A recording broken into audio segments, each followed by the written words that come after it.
Power और PM पद की लालसा से ही तो विचलित परेशान हो, घबराए हुए हो मोदी साहब से। अनस्टेबल पीएम कैंडिडेट तो ये सारे ही हैं। स्टेबल इनमें कौन है मुझे बताइए आप।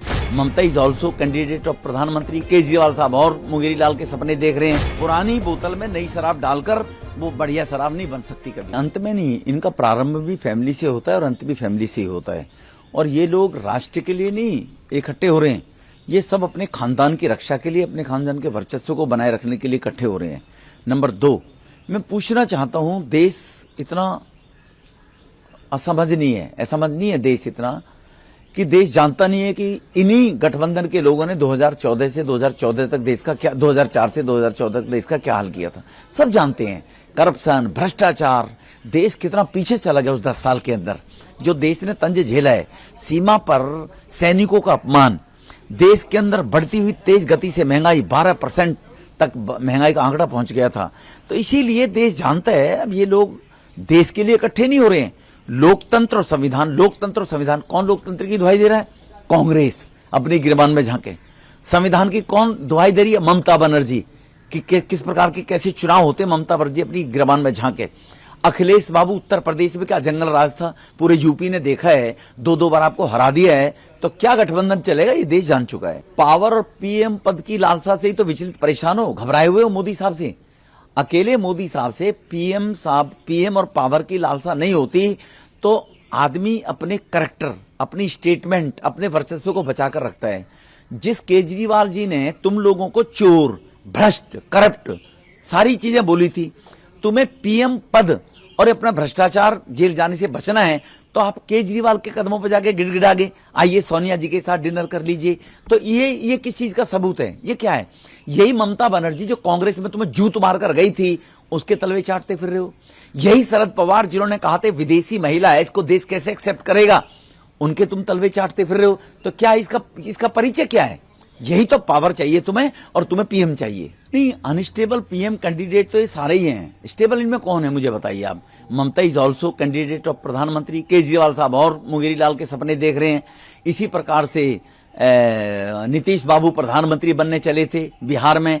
यही नीतीश बाबू लालू को भ्रष्ट चोर बताकर इनको छोड़कर भाजपा में आए, और भाजपा ने इनको मान सम्मान इसलिए दिया है कि वरिष्ठ नेता है, ओबीसी समाज से बिलोंग करता है, ओबीसी समाज का सम्मान करेगा, लेकिन अपने कैरेक्टर, चरित्र को ही बेच देंगे नीतीश बाबू। ये नहीं पता था ना उन लोगों को, बिहार के लोगों को। आने वाले में वक्त बता देंगे हम उनको। नहीं, देखो, कांग्रेस के अंदर उनके डीएनए में है कि हम बॉस हैं, सुपरमैन हैं, राजकुमार हैं, हम इस देश को, हमारी मर्जी पर देश चलता है। कांग्रेस इस औरा से बाहर निकलती नहीं है। आप राहुल जी को देखिए, कांग्रेस के बड़े बड़े नेता जो दर की ठोकरें खाते हुए राज्यों में कांग्रेस को जिंदा रखे हुए थे, वो कोने पर खड़े हैं, और राहुल बाबू कुत्ते को बिस्कुट खिला रहे हैं। राहुल बाबू कुत्ते को बिस्किट खिला रहे हैं, तो अहमियत उनकी नजरों में देश के और राजनीतिक दल के या नेताओं से ज्यादा कीमत कुत्ते की है उनकी नजरों में।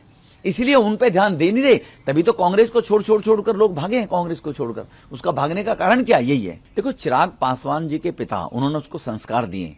रामविलास जी ने हमेशा गरीब, वंचित, उपेक्षित वर्ग की लड़ाई लड़ी है, और हमेशा अपनी बेबाकी से बातों को पार्लियामेंट में रखते हुए वो किसी भी सरकार में रहे, लेकिन गरीब के उत्थान के लिए, गरीब के हक और अधिकार के लिए पूरे जीवन भर रामविलास जी ने लड़ाई लड़ी है। तो कहीं ना कहीं संस्कार चिराग जी के अंदर उनके हैं, तो वो भी गरीबों के हित के लिए, उनको मालूम है गरीबों के लिए मोदी साहब कर रहे हैं, देश के उत्थान के लिए मोदी जी आगे बढ़ रहे हैं, तो देश और गरीब कल्याण के लिए मोदी जी काम कर रहे हैं, तो इसलिए वो एनडीए का पार्ट है।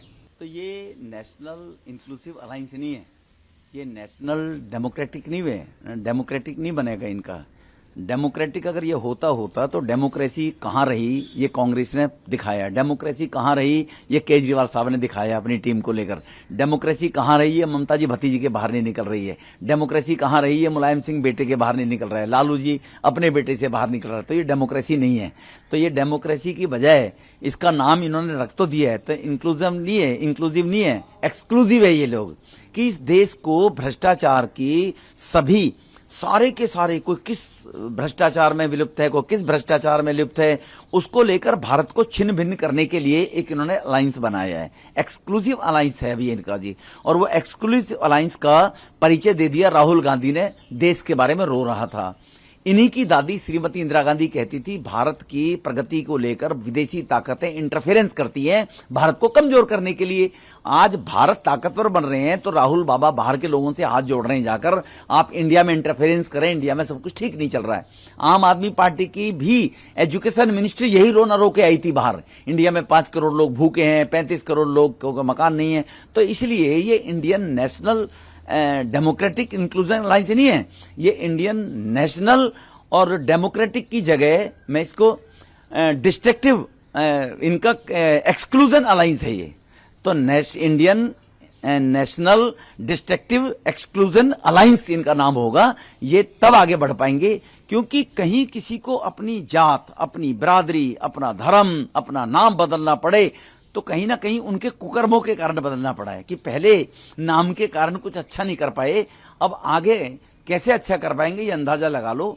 पुरानी बोतल में नई शराब डालकर वो बढ़िया शराब नहीं बन सकती कभी।